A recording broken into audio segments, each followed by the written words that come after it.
Hello everyone, welcome to my channel where I talk about personal finance.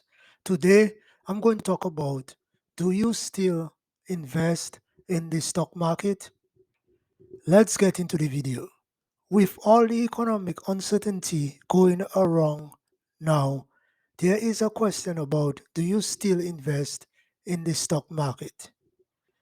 What I would say is compound interest impact is the primary reason why the stock market has been such a powerful wealth creator.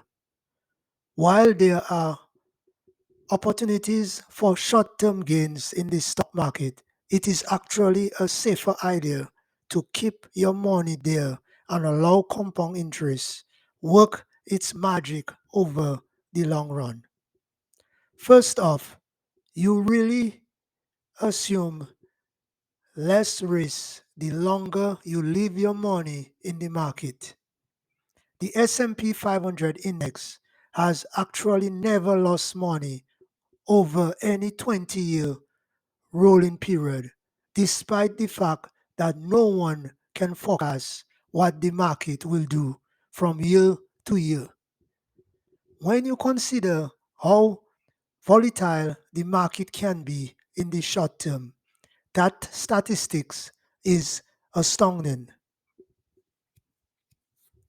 You have a great chance of becoming wealthy if you can invest your money for 10, 20, or even 30 years. Consider this.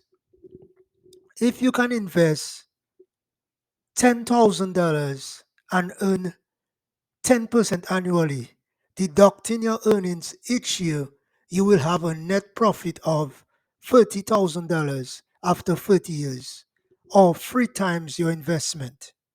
You will end up with little under $200,000 or 20 times your money if you let that money compound annually at a rate of 10%.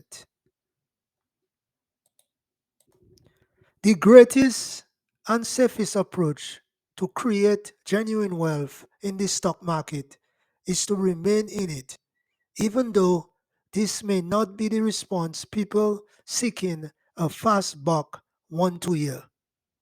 If you want to learn how to invest your money, please check out my course on how to invest your money below of the description of this video. Thanks for watching this video and do not forget to subscribe to my channel.